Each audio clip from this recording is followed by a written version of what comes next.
It has been 22 days since the NBA season was put on hold because of the coronavirus pandemic. It all started on March 11th, right before tip-off of a game between the Jazz and the Thunder. Rudy Gobert tested positive for the virus. The game was suspended, leading ultimately to the indefinite suspension of all NBA games. Since then, at least 10 named and unnamed players have tested positive for the virus, including Gobert's teammate Donovan Mitchell and Marcus Smart and Kevin Durant, among the others. The NBA has not revealed yet plans to resume the season, but the league has been watching closely to see how the Chinese Basketball Association would restart. Those plans were put on hold yesterday. The CBA has been shut down since January. And one of the people who know the most about all of this, of course, is Mark Cuban, who has been terrific to join us through this process and update us as best he can. Mark, I so appreciate it.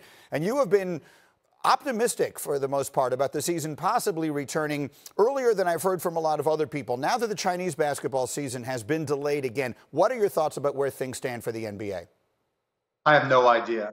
I mean, the only thing I know is that we're going to put safety first, and we're not going to take any chances. We're not going to do anything that risks the health or safety of our players, our fans, our staff, the whole organization. So right now, I really don't have anything new to say. So let me ask you this then. In the meetings, the briefings, and all of that you guys have, what are the kinds of conditions that would have to be in place in your mind for the conversation to come back even to begin? All the experts have got to say it'll be absolutely safe. We cannot put anything ahead of the health and safety of our players and staff. That's it. And it's such a moving target, and nobody really has specifics. So, I mean, I haven't had any conversations where anybody's even discussed an actual date at this point. So forgetting the date, let's talk about what it could look like. Brian Windhorst has talked with us about the possibility of playing in bubble cities, as they're being called, maybe bringing the entire league to one or two cities, have everyone separated essentially from the rest of the world and playing it out there with a lot of testing. That's what they're planning to do in China. Have there been conversations about that for the NBA? Honestly, I'm not on that committee, so, I just know what I've read. Last time I talked to the commissioner, no one was willing to make any types of commitments. We'll talk to the epidemiologists, the virologists, all the experts, and they'll tell us what we can and can't do. I don't have anything specific for you at all, Greeny. I wish I did. I wish I could just, have something we'd say, this is the time, this is the way. I just don't know. I totally get it. Let me just ask you in theory, what would you think of an idea like that? It seems to be what they're doing in the Chinese Basketball Association. And as Brian explained to us, in China, basically the league can just tell the players, this is what we're doing. Either show up or you're not playing for us anymore. Obviously, it's very different in your league where the relations between the players and the owners are so much are different and better in every way. As a concept, what do you think it sounds like? I mean, it sounds great to me, right? I'll tell you why. America needs sports. We need something to root for. We need something to be excited about. Everybody in North Texas wants a reason to have the Mavs back on and to get excited and to cheer together. And, even if there's not any fans, just being able to watch on television and get excited and yell at the TV and high five people again. We just need that. And so I'm all for it. Whatever we can make happen, I'm pro doing it. It's interesting because Adam Silver, when he did an interview with Rachel, I guess it's about a week ago now, it's kind of hard to keep track of days, he talked about, he used the phrase, I think, civic responsibility, to say that sports leagues like yours, which is so popular and provides so much joy and entertainment for millions of people who candidly desperately need it right now, he used those words. I just wonder your thoughts on what, if any, civic responsibility there is for a league like yours to come back and do whatever you can whenever you can. The NBA has always prided itself and being a leader, being socially responsible and being willing to take the lead where others may not be willing to take those steps. And so I think it's, incredibly important.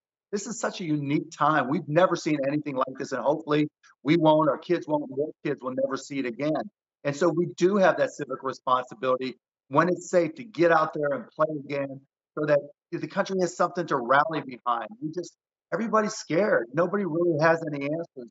And just being a diversion, just being something people get excited about, I think it would be a great thing for the NBA and really help us move forward, help the country and the world, since we're so global, move forward. Yeah, I agree. Let's just a couple of business pieces of this here. I've heard you comment on this before. I'm dying to hear your thoughts on it here. If we are able to come back and you guys are able to play and it all gets delayed and pushed back into the summer, it could, through circumstances that were not planned, create an opportunity for you guys to see something about the possibility of reshuffling a schedule and a calendar in a way that you might use permanently. You could see permanent changes in something like that. What are your thoughts on the possibility of the NBA potentially using this as an opportunity? I shouldn't say it that way, not using it as an opportunity, but creating a situation where you guys play into the summer, and that's something you consider doing permanently. Honestly, it's something I've been asking for more than 10 years. I've always thought that we should start on Christmas and go into the summer, but the response has always been that our television partners don't want that because there's fewer households using television during the summer months. But everything's different right now, particularly if we continue to be quarantined, then people are at home willing to watch the games. Nothing else is on effectively other than Shark Tank and Sports Center and you guys, of course. But I think it really could be a great experiment for us. And if it works out well, then we continue to do it. But I really think it would work. It's certainly something that we had some conversation about even before this, to your point. One other story going on during this pandemic involves the payment of players. As we speak, 25% of players' salary would be withheld, is the reporting that we have, should the games be canceled. What in your mind is the fair solution to all of that? I'll let Adam and Michelle Roberts decide that. I don't know. Look, I'm lucky. My financial situation isn't going to change a whole lot one way or the other. And every single owner is in a different financial position. I think people look at it and look at the owners and say, wow, we own this multi-billion-dollar value teams. But what they don't realize, and I know this just from talking to one other owner, a lot of their other businesses are just getting destroyed. I mean, and if you're getting, what used to be a source of income is now losses and maybe even bankruptcy, you have to take all those factors into consideration. And I know when Adam and the NBA Players Association talk about it, that'll be a consideration. But again, we're going to try to be fair. And I'm not trying to come to any judgments at all. I'm just saying, there's a lot more factors than just, okay, the teams are worth a lot of money. Let's pay everybody. And I know Michelle and Adam will look at all those factors.